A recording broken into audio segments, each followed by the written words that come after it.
Assalamualaikum warahmatullahi wabarakatuh. Ketemu lagi di channel Galunggung Grapes ya, atau Galunggung Grapes.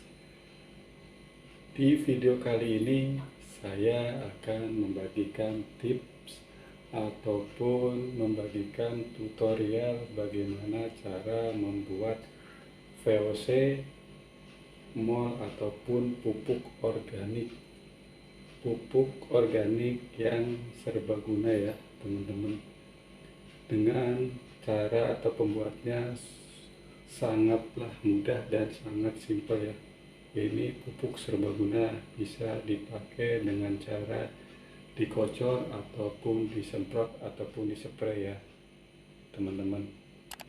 Baik teman-teman, kita di sini hanya memanfaatkan limbah-limbah atau bahan-bahan limbah yang ada di dapur atau di dapur sekitar rumah kita atau sekitar rumah Anda ya teman-teman ya. Untuk bahan-bahannya sendiri di sini yang kita pakai adalah bahan-bahan yang organik ya. Yang bahan-bahan yang organik ya, jangan lupa ya teman-teman. Seperti bahan-bahan yang bisa kita pakai adalah buah-buahan. Kita bisa pakai buah pisang, buah pepaya, kemudian misalnya buah salak juga bisa kita pakai, buah mangga ataupun buah-buah yang lain ya. Nah, kemudian misalnya teman-teman tidak ada buahnya, kita juga bisa manfaatkan kulitnya saja nih teman-teman. Misalnya di kulit pisang kita pakai kulit pepaya ya, ataupun kulit-kulit buah-buah yang lain ya. Oke, untuk selanjutnya kita manfaatkan limbah-limbah atau bahan-bahan sayur-sayuran ya, atau daun-daunan seperti sayur bayam, kemudian kangkung, kemudian sesin ya, ataupun bisa kita pakai daun pepaya ya teman-teman. Nah, untuk selanjutnya bahan-bahan yang ada di dapur kita bisa pakai juga yang namanya bahan di kulit atau cangkang telur ya, kemudian bukan cangkang, kemudian apa namanya tuh, kulit bawang ya, kulit bawang merah. Nah, untuk selanjutnya kita bisa juga pakai bahan-bahan yang ada di luar ya, atau di luar sekitar rumah kita. Misalnya kita bisa pakai kedepok pisang ya, atau akar pisang.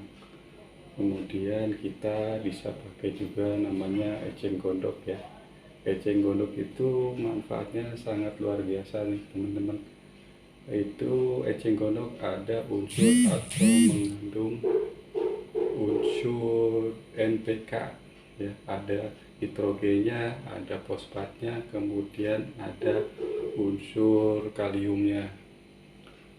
Oke teman-teman, untuk selanjutnya atau untuk berikutnya kita langsung saja bagaimana cara membuat atau tutorialnya. Oke teman-teman, ini bahan-bahan yang ada di rumah saya. Ini ada buah buah timun suri ya, kemudian ada pisang, ya, ada salak ya teman-teman, dan ada jeruk ya. Nah, caranya, karena ini terlalu besar ya teman-teman, kita kayak timun suri ini nih, seperti timun suri ini kita bisa potong-potong saja ya. potong, kita iris atau kita cacah ya teman-teman, biar tidak terlalu besar.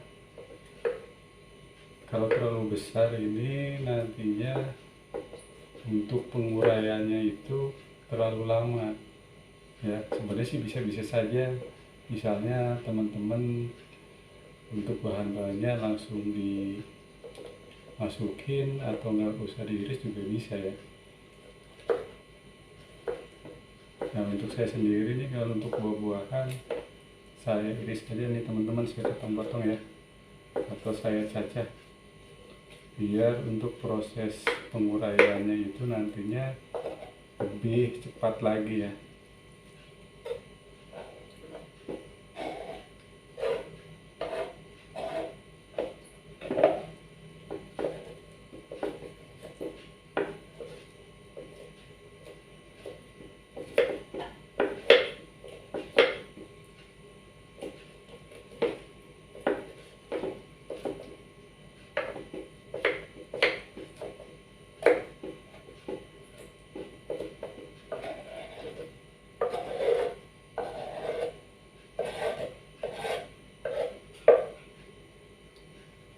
Nah kemudian yang kedua pisang ya teman-teman ya.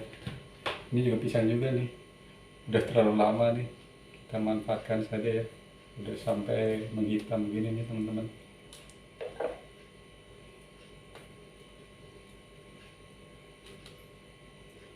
Tuh ya teman-teman, pisang ya udah terlalu lama disimpan di kulkas, jadinya jadi menghitam nih, jadi ciut ya, dagingnya jadi mengkerut atau jadi kecil.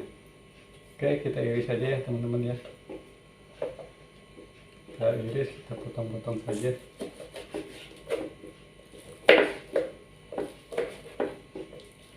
Tidak potongnya ini tidak terlalu lembut atau tidak lembut juga nggak masalah ya, yang penting dipotong agak kecil-kecil aja ya.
Nah kemudian yang ketiga nih, saya ada jeruk nih teman-teman ya, kita iris juga nih, ini jeruk ya teman-teman ya. Tuh.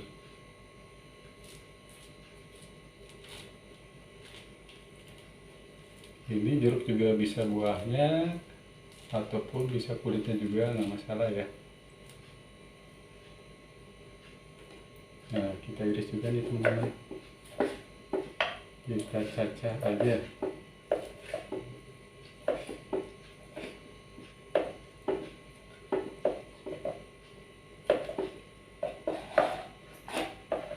Nah ini juga sama kulitnya ya, kita potong saja nih teman-teman.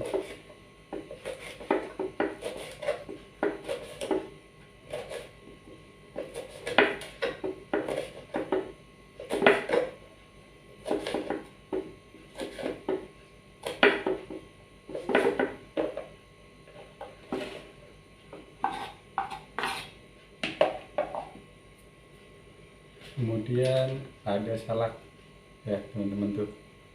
Nah kita salak juga kita pakai juga nih teman-teman. Kita yang nggak bisa dipakai atau yang nggak bisa dimanfaatkan adalah hanya bijinya ya teman-teman ya. Tuh ya bijinya. Ini pak salaknya udah agak-agak ini teman-teman ya, udah agak busuk ya, udah kelamaan nih. Jadi untuk ngupasnya juga lebih mudah ya. Kita iris juga nih, potong nih teman-teman. Iris, kita potong sama kulit-kulitnya juga ya.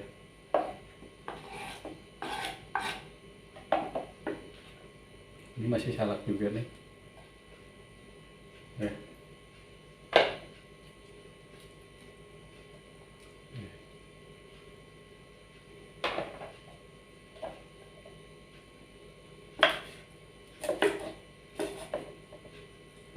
Nah, untuk teman-teman bisa disesuaikan bahan-bahan yang ada di rumah ya, bisa apa aja ya, yang penting adalah bahan-bahannya yang organik ya. Ini masih salak juga nih teman-teman.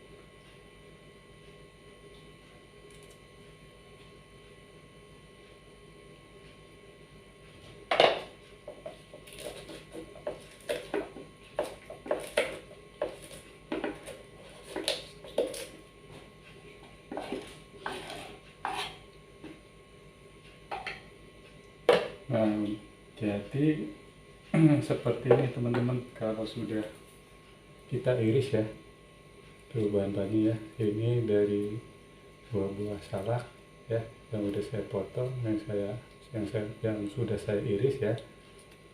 Ini ada jeruk, ini kulitnya, sampai ini juga jeruknya ya teman-teman, yang udah saya potong juga. Kemudian ada timun suri ya, kemudian ada pisang ya.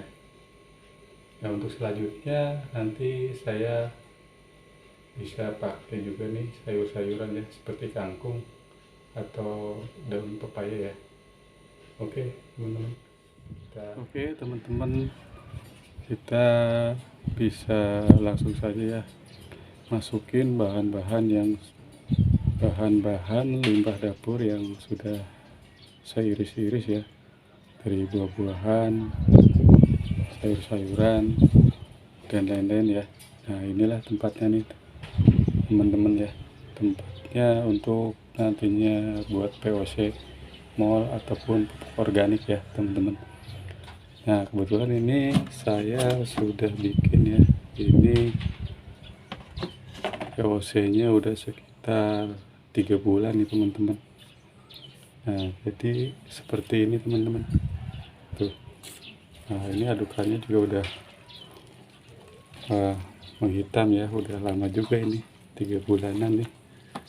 Nah, ini baru saya tambah lagi nih bahan-bahannya tuh.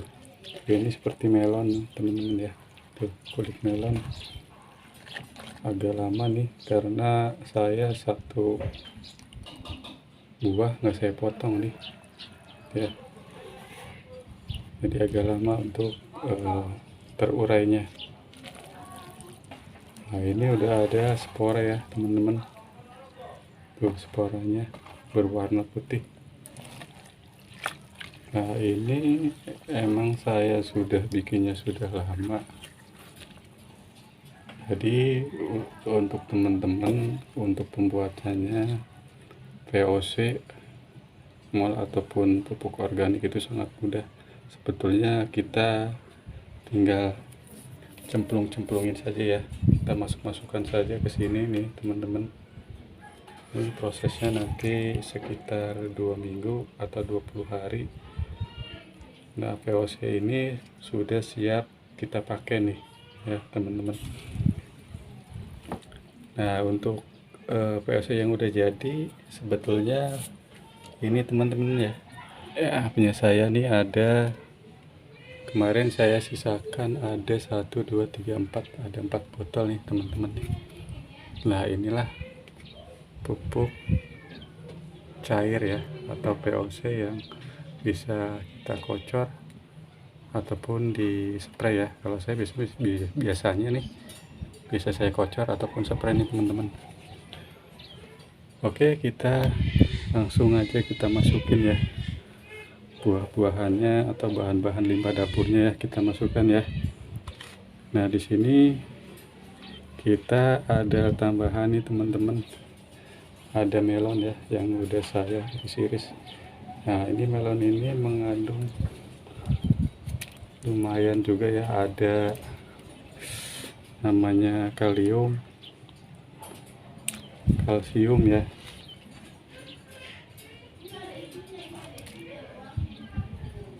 Kalium dan magnesium nih teman-teman untuk kandungan di melon. Nah kita tinggal cemplung-cemplung aja nih teman-teman. Sebenarnya kalau teman-teman nggak mau ribet, kalau mau lebih simpel sih ya nggak dipotong juga nggak apa-apa.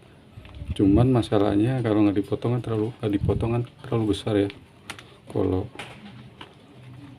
misalnya satu buah beratnya 1 kilo kan atau 2 kilo kan, repot juga ya teman-teman ya kalau nggak dipotong. Untuk proses penguraian juga lama juga ya. Nah kemudian di sini kita ada pisang nih teman-teman. Nah pisang ya tuh. Nah pisang ini kandungannya di dalam pohon, di kandungan di dalam buah pisang itu ada kalium dan zat besi ya teman-teman.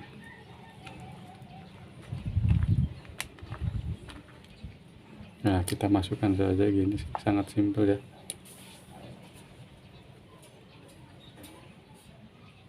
Kemudian kita masukkan buah naga nih teman-teman, buah dan ada kulit buah naganya juga nih. Nah kalau untuk di kulit atau buah naga ini terdapat kandungan kalsium, kalium dan magnesium nih teman-teman. Jadi ini benar-benar POC itu super super lengkap ya kandungannya. Nah kemudian di sini udah tercampur ya teman-teman yang semalam saya atau kemarin saya iris ya. Ada jeruk, ada salak, ada timun suri, ada wortel ya. Nah untuk kandungan di jeruk sendiri ada kalsium dan kalium.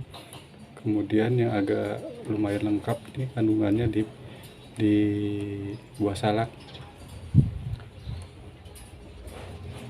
Di buah salak itu ada kalium, kalsium, fosfor ya teman-teman, dan zat besi teman-teman. Oke kita masukkan saja langsung ya. Ini ada jeruk, ada salak, ada timun suri, ada wortel ya, dan juga pisang sebenarnya nih. Nah jadi seperti ini teman-teman. Nah kemudian kita bisa masukkan lagi nih teman-teman, namanya kita ada bawang nih ya teman-teman tuh. Kita bukan kulitnya tapi sama bawang-bawangnya teman-teman ya. Ini untuk ZPT ya, zat perangsang tumbuh atau zat perangsang buat akar ya. Kita masukkan saja teman-teman. Nah, ini. Nah kemudian kita bisa masukkan daun-daunan nih teman-teman. Bahan-bahannya, nah ini teman-teman ya bahan-bahannya. Nah, ini masih ada kulit pisangnya nih teman-teman ya, kita masukkan lagi kulit pisang. Nah kemudian oh iya nih teman-teman, saya ada apa namanya, kemarin tuh dapat keong mas ya, atau orang dibilang bisa keong racun apa gitu. Nah ini teman-teman tuh, keong mas tuh, ini telurnya ya. Nah ini buat nambah asupan juga ya.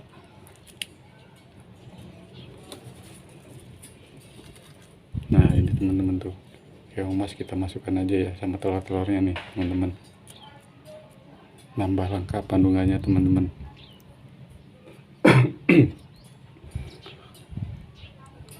Oke, untuk selanjutnya kita bisa masukkan sayuran bayam ya, sayuran bayam. Nah ini sayuran bayam nih teman-temannya, seperti ini ya. Nah ini sayuran bayam saya masukkan, ini kandungannya juga ada mineral dan apa namanya, sama magnesium nih di kandungan yang ada di sayuran bayam. Nah kemudian nih di bayam, ini ada daun pepaya nih teman-teman. Nih kita masukkan juga daun pepaya ya. Tuh, daun pepaya kita masukkan. Nah caranya sangat simpel ya, kita masukkan aja nih teman. Ini ada yang diiris, ada yang enggak sih ya. Nah pepaya.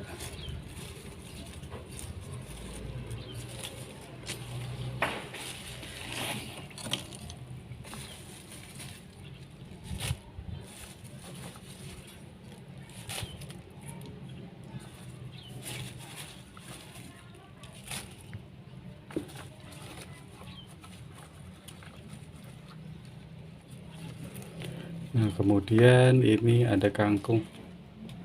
Nah ini kangkung teman-teman ya. Nah kita masukkan aja. Nah kandungan di dalam kangkung itu ada namanya kandungan kalium juga, kalsium, kemudian ada fosfor juga nih teman-teman, dan zat besi nih teman-teman.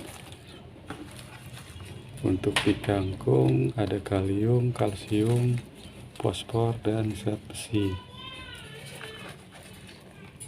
Jadi cukup dan sangat lengkap nih teman-teman kandungannya. Nih sebelumnya juga di sini udah apa yang fermentasi yang pertama nih teman-teman. Ini ada kulit atau cangkang telur udah masuk juga nih. Susu juga masuk ya teman-teman. Nah kita masukkan aja nih, lanjut teman. Nah kemudian yang terakhir adalah eceng gondok nih teman-teman.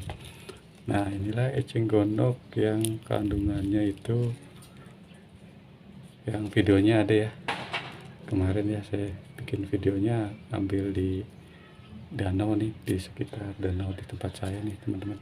Ini eceng gondok kandungannya, di dalam kandungan eceng gondok itu terdapat NPK nih teman-teman, ada nitrogen, kalium, dan kalsium ya, dan fosfat ya, NPK ya. Jadi NPK nya, M nya itu sekitar 1 lebih ya, 1% lebih. Kemudian kaliumnya juga 1 lebih ya, dan fosfatnya juga demikian sama. Nah ini nih teman-teman, eceng gondok yang saya udah iris-iris teman-teman ya. Eceng gondok nih saya masukkan aja. Nah ini akarnya nih teman-teman. Nah, eceng gondok.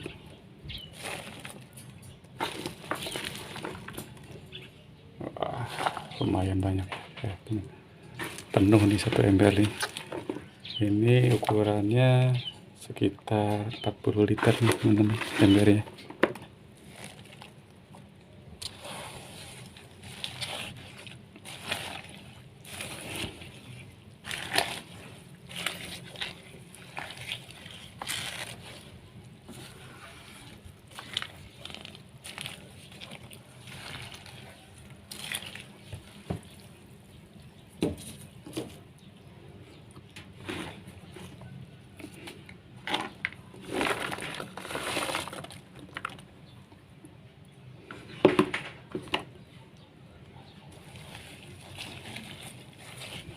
Nah, setelah sudah masuk semua nih bahan-bahan dapur atau bahan-bahan limbah dapur yang ada di sekitar rumah kita nih teman-teman, kemudian kita masukkan yang terakhir adalah, oh ini saya pakai airnya, air cucian beras nih teman-teman, air leri yang sudah saya kumpulkan nih 2 atau 3 hari yang lalu ya. Nah ini nih teman-teman, air lerinya tuh ya, sudah kita bisa masukkan aja nih teman-teman, secukupnya aja nih, ini karena udah terlalu agak penuh ya. Nih air lerinya teman-teman tuh.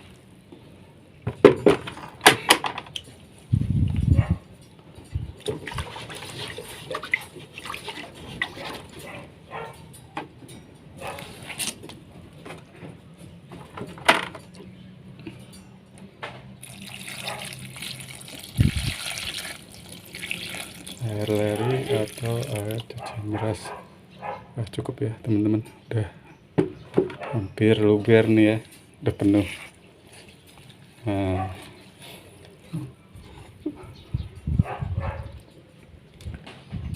kemudian yang kita butuhkan lagi adalah ini teman-teman nih, kita pakai apa namanya, kita pakai gula merah nih teman-teman ya.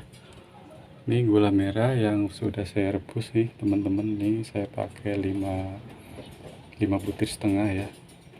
Untuk ukuran airnya sih nggak terlalu banyak nih teman-teman, paling 1 gelas aja nih, atau sekitar 100 sampai 200 ml ya. Ini gula itu emang baiknya untuk makanan bakteri nih teman-teman ya. Kita masukkan aja nih gula merah nih. Nah videonya ada sih, udah saya bikinin ya. Jadi untuk gula merah itu harus kita cairkan dulu teman-teman, kita cairkan. Nah kemudian yang terakhir kita masukkan adalah bahan sebagai pengurai ya, atau bahan fermentasinya. Ini yang saya pakai adalah E4 nih teman-teman. Nah E4 itu emang harus, sebetulnya sih wajib ya kita harus pakai, karena ini untuk mempercepat penguraian di bahan-bahan ini ya teman-teman, supaya bahan-bahan seperti sayur-sayuran, buah-buahan cepat terurai ya. Dan kalau kita nggak pakai EM4 ataupun gula ini sih bisa-bisa aja, cuman secara fermentasinya atau ya fermentasinya gitu ya sangat lama nih teman-teman. Tapi kalau kita pakai E4, pakai gula merah atau mungkin tetes tebu ya, di sini kebetulan saya nggak punya tetes tebu, pakainya gula merah. Jadi ini untuk mempercepat fermentasi ya. Ini kita bisa pakai ini sekitar, setelah pakai E4 itu sekitar 2 minggu ya, atau sekitar 15 sampai 20 hari. Tapi kalau saya biasanya udah saya pakai sih, lebih baik sih agak lama dikit ya teman-teman, 1 bulan nih baru bisa dipakai nih teman. Oke teman-teman, nih untuk pemakaian apa namanya E4 nya itu sebetulnya sih tergantung kita ya. Ini kita bisa lihat nih, di sini saya pakai hampir semua nih habis nih teman-teman. Ini sekitar 100 sampai 150 ml nih teman-teman.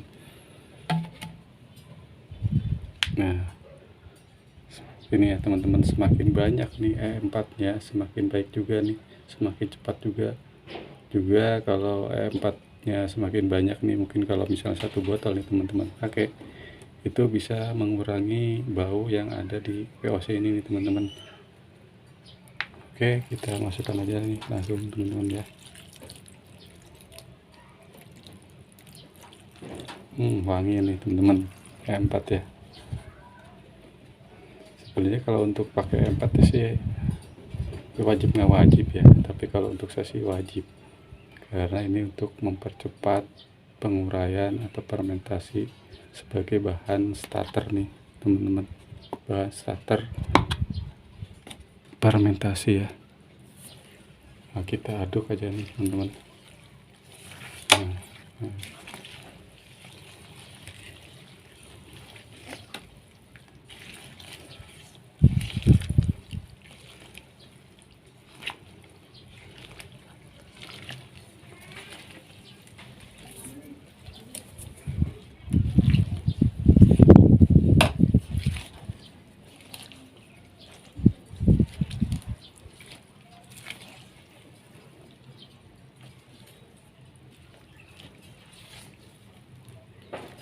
Oke teman-teman, jadi untuk pembuatannya sangat simpel sekali ya teman-teman.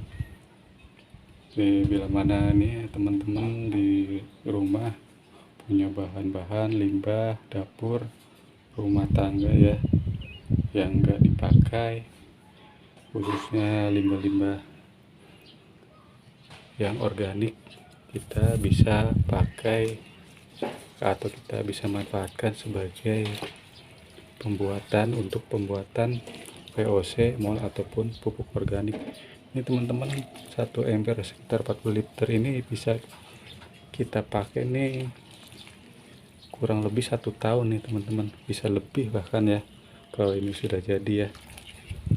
Saya juga kemarin ini, sisa yang kemarin itu udah sekitar 3 bulan saya pakai, tapi masih ada setengahnya ya, 3 bulan, dan ada sisanya juga sih, udah saya sisain di botol-botol itu ya teman-teman ya. Ada 4 botol nih, botol aqua.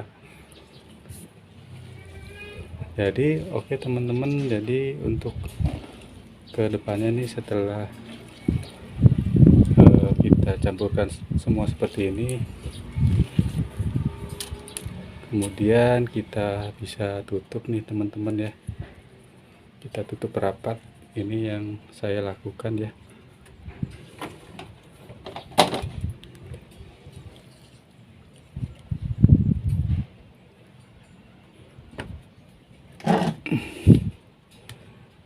Nah seperti ini teman-teman, biar tidak ada jamur atau bakteri jahat ya yang masuk ke sini, atau ada belatung-belatung ya. Ya, jadi untuk nanti sudah seperti ini teman-teman ya. Untuk kedepannya nih, nah teman-teman bisa diaduk setiap hari nih teman-teman.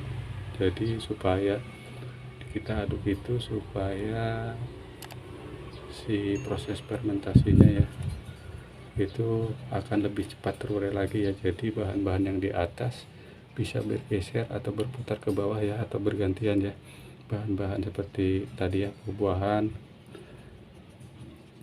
sayur-sayuran dan lain-lain ya. Jadi seperti itu teman-teman ya, setiap hari kita aduk, atau bisa 2 hari sekali ya, kalau nggak sempat 3 hari sekali juga nggak masalah sih. Tapi kalau lebih baiknya setiap hari kita bisa aduk ini bahan-bahan VOC ini ya teman-teman. Oke teman-teman, cukup sekian ya, mudah-mudahan tutorial video tentang pembuatan VOC bisa bermanfaat ya untuk teman-teman semua ya. Semoga sukses selalu untuk teman-teman, dan salam untuk pupuk organik ya. Oke, terima kasih. Wassalamualaikum warahmatullahi wabarakatuh.